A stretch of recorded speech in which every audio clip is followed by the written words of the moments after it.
नमस्कार, मेरा नाम आलोक है। आप लाइव स्ट्रीज देख रहे हैं। इस साल लोकसभा के चुनाव होने हैं। 2024 के चुनाव से पहले बिहार में सियासी भूचाल आया और नीतीश कुमार ने फिर से बीजेपी के साथ मिलकर बिहार में एनडीए की नई सरकार बना ली है।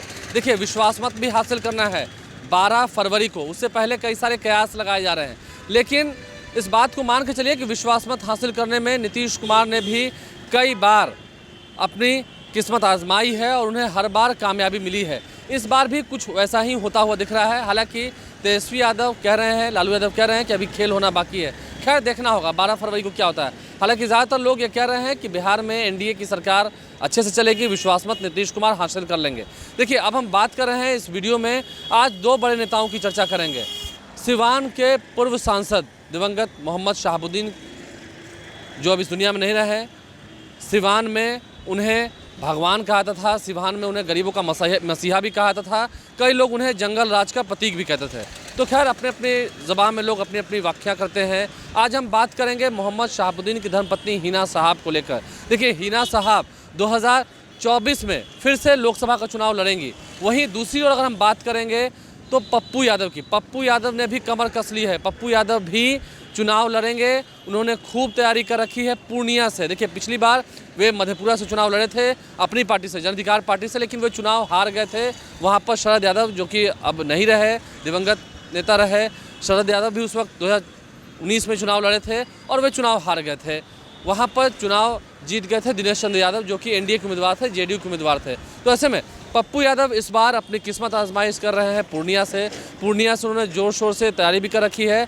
और हाल ही में जब राहुल गांधी अपनी भारत न्याय यात्रा को लेकर पूर्णिया पहुंचे थे, तो पूर्णिया में खूब जोरदार नारा लगा था, पूर्णिया का सांसद कैसा हो, पप्पू यादव जैसा हो, राहुल गांधी की उस यात्रा के दौरान। तो राहुल गांधी ने भी इस पर ज़रूर नज़र डाली होगी, पूर्णिया का सांसद कैसा हो, पप्पू यादव जैसा हो। ये जब नारे लगे राहुल गांधी की यात्रा में, तो काफ़ी इस पर चर्चाएँ हुई होंगी। खैर, पप्पू यादव का भी चुनाव लड़ना तय है पूर्णिया से। बड़ी खबर है पप्पू यादव और हिना साहब को लेकर, जो कि मोहम्मद शहाबुद्दीन की धर्मपत्नी है।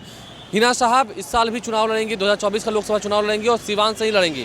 बहुत सारे लोग ये कयास लगा रहे थे कि शहाबुद्दीन के बेटे उसामा साहब, जिन्हें हाल ही में कोर्ट से राहत मिली है, वे चुनाव लड़ेंगे। लेकिन नहीं, उसामा साहब चुनाव नहीं लड़ेंगे। 2024 का चुनाव भी हिना साहब ही लड़ेंगी।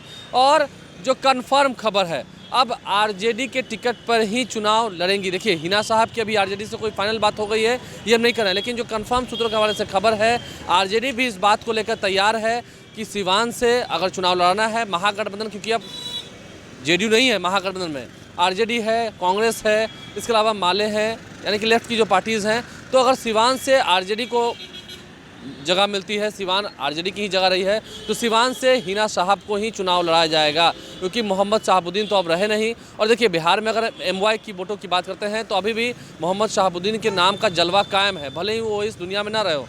कोरोना काल में जब उन्हें भी कोरोना ने ले लिया, उन्हें भी कोरोना हो गया था, तो कैसे दिल्ली में उनका निधन हुआ, वो तमाम खबरें मैंने आपको दिखाई थी। उस वक्त रिश्ते काफ़ी ख़राब हुए थे, लेकिन नहीं, खैर बाद में ऑल इज़ वेल की बातें हुई थी। तो हिना साहब चुनाव लड़ेंगी, ये बात तय है। सिवान से ही चुनाव लड़ेंगी। उसामा साहब चुनाव नहीं लड़ेंगे और हिना साहब आरजेडी के टिकट पर ही चुनाव लड़ेंगी, क्योंकि आरजेडी ने भी ऐसी तैयारियां कर रखी हैं।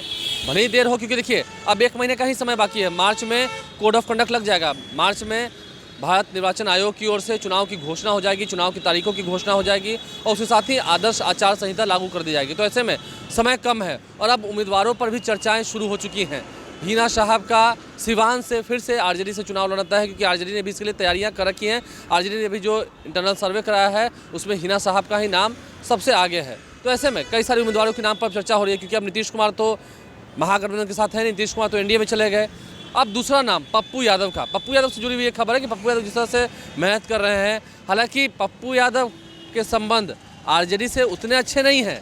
पहले वो आरजेडी ही सही सांसद थे। 2014 में जब वो जीत के आए थे, उस वक्त लालू यादव ने टिकट दिया था, पप्पू यादव जेल से आए थे और लालू यादव ने बुलाकर टिकट दिया था। पप्पू यादव मधेपुरा से सांसद हुए। 2014 से लेकर 2019 तक पप्पू यादव एमपी रहे। 2019 में वो हार गए, लेकिन इस बार जो उन्होंने पूर्णिया में कमर कस रखी है, पूर्णिया में काफ़ी मेहनत कर रहे हैं। यही नहीं, मैं एनडीए की ओर भी इशारा करता हूँ। एनडीए के भी कई नेताओं से बातचीत होती है, वो भी कह रहे हैं कि हाँ, अगर पप्पू यादव को महागठबंधन की ओर से टिकट मिला, एनडीए के नेताओं का भी मानना है, कई बड़े नेताओं का, मैं उनके नाम नहीं लूँगा, तो पप्पू यादव पूर्णिया से चुनाव जीत जाएंगे। अब पप्पू यादव कांग्रेस से टच में है। अगर कांग्रेस पार्टी पप्पू यादव को पूर्णिया से टिकट देती है। अब देखना होगा कांग्रेस के खाते में कौन कौन सी टिकटें आती हैं, क्योंकि पिछली बार तो पूर्णिया से पप्पू सिंह चुनाव लड़े थे जो कि हार गए थे। लेकिन इस बार अगर पप्पू यादव को वो मौका मिलता है, कांग्रेस पार्टी के साथ बातचीत पप्पू यादव की हो रही है, कई बार ऐसे इशारे मिलते हैं, क्योंकि रंजीत रंजन उनकी धर्मपत्नी कांग्रेस से ही अभी राज्यसभा की सांसद हैं। रंजीत रंजन ने भी पिछली बार 2019 में चुनाव लड़ा था सुपौल से, लेकिन वे भी चुनाव हार गई थी। तो पप्पू यादव को अगर 2024 में कांग्रेस पार्टी टिकट देती है तो इससे आरजेडी को कोई ऐतराज़ नहीं होगा, जो पक्की खबर है। आरजेडी को इससे कोई ऐतराज़ नहीं होगा। आरजेडी कांग्रेस का गठबंधन जो है बना रहेगा, और पप्पू यादव के नाम से भी ना कांग्रेस को ऐतराज़ होना है, ना आरजेडी को ऐतराज़ होना है। बस देखना ये है क्या पप्पू यादव अपनी पार्टी का विलय कांग्रेस में करेंगे, क्योंकि अगर वे ऐसा समझ रहे हैं कि जन अधिकार पार्टी को महागठबंधन में शामिल कराकर एक सीट मिल जाएगी उनके लिए, तो ये भी संभव होता हुआ नहीं दिख रहा है।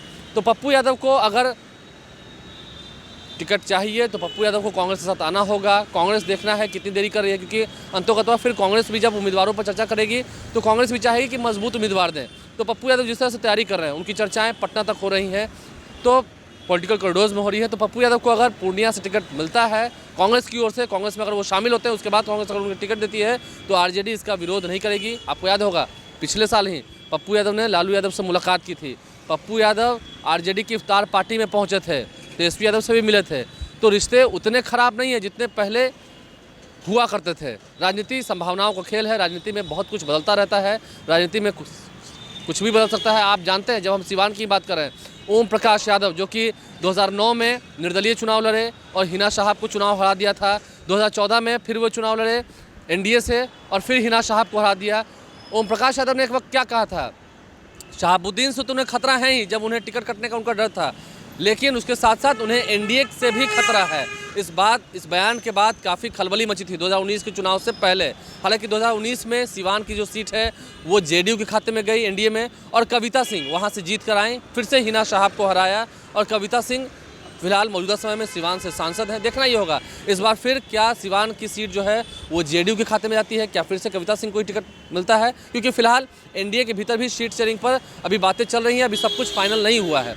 तो ऐसे में पप्पू यादव को लेकर, हिना साहब को लेकर जो बड़ी खबर थी वो हमने आपको इस वीडियो के माध्यम से बताई है। हिना साहब 2024 में भी चुनाव लड़ेंगी, खूंटा ठोक कर लड़ेंगी, क्योंकि आरजेडी इस बात को जानती है, अगर आरजेडी ने किसी और को टिकट दिया, आरजेडी में भी ये बातें चल रही हैं, आरजेडी के भीतर भी ये बातें मंथन हो रही हैं कि अगर हिना साहब को टिकट ना दे करके किसी और को टिकट दिया, और हिना साहब भी जिस तरह से एग्रेसिव मोड में है, वो चुनाव लड़ेंगी, क्योंकि वो मैदान में है। कई जगह पर सभाएँ जहाँ होती हैं वहाँ हिना साहब सभाओं में दिखती हैं, क्योंकि बीच में उन्होंने कहा था मैं अभी किसी पार्टी में नहीं हूँ। हालांकि ठीक है, मनमुटाव होता है, लेकिन दल में रहते हैं तो पुराना प्रेम भी जिंदा रहता है दल के साथ। तो आरजेडी भी इस बात को जान रही है कि अगर हिना साहब को छोड़कर किसी और को टिकट दिया और हिना साहब वहाँ पर खड़ी हो गई, अब एमआईएम पार्टी से होंगी, किस पार्टी से होंगी कह नहीं सकते, अगर निर्दलीय भी खड़ी हो गई तो आरजेडी को डैमेज हो सकता है। और फिलहाल आरजेडी जीतने की सोच रही है, क्योंकि नीतीश कुमार अब महागठबंधन के साथ रहे नहीं। तो ओम प्रकाश यादव जब थे तब थे, चुनाव जीते थे 2009 में, तो उन्होंने खटिया छाप पर लड़कर, निर्दलीय चुनाव लड़कर चुनाव जीत लिया था, हिना साहब को हरा दिया था। उस वक्त शहाबुद्दीन जीवित थे, जेल में थे, लेकिन फिर भी जंगल राज के प्रतीक कहे जाते थे शहाबुद्दीन। ओम प्रकाश यादव की ज़बानी में कई लोग उन्हें गरीबों का मसीहा भी कहते थे, कई लोग उन्हें सुल्तान ऑफ सिवान कहते थे, यानी कि सिवान का सुल्तान कहते थे। तो अलग अलग सबकी परिभाषा है, अलग अलग लोग रहीमन इस संसार में भांति भांति के लोग, तो भांति भांति के लोग भांति भांति की तरह बातें करते थे, वो बात अलग है। तो हिना साहब का भी चुनाव लड़ना तय है सिवान से, आरजेडी से ही वो लड़ेंगी, ये कंफर्म सूत्र हमारे खबर बता रहे हैं। आरजेडी भी इस बात के लिए तैयार है। और पप्पू यादव अगर कांग्रेस से चुनाव लड़ते हैं पूर्णिया से, देखना होगा सीटों का जब एडजस्टमेंट होता है तो पूर्णिया सीट कांग्रेस के खाते में ही जाती है, क्योंकि पिछली बार तो वो कांग्रेस के खाते में ही थी। और पप्पू यादव को वहाँ से मौका मिलता है तो इससे आरजेडी को कोई गुरेज नहीं होना है। आप लाइव के साथ बने रहें, हमारे चैनल को सब्सक्राइब कर लें। 2024 के रन से पहले तैयारियां हो रही हैं, सभी अपने तरकश में तीर रख रहे हैं, तो तरकश में तीर रख कर तैयारी कर रहे हैं। देखना यह है कि चुनाव की बेला जब आती है उस वक्त किसका एडजस्टमेंट कहाँ होता है और कौन कितना हुंकार भरते हैं, अंतोगत्वा परिणाम किनके पक्ष में जाता है। क्योंकि अब तो एनडीए के लोग साफ साफ कह रहे हैं 40 में 40 सीट जीतेंगे। पिछली बार 39 जीते थे, इस बार 40 जीतेंगे। आप लाइव के साथ बने रहें, हमारे चैनल को सब्सक्राइब कर लें, साथ साथ फेसबुक पेज भी लाइक करें। धन्यवाद।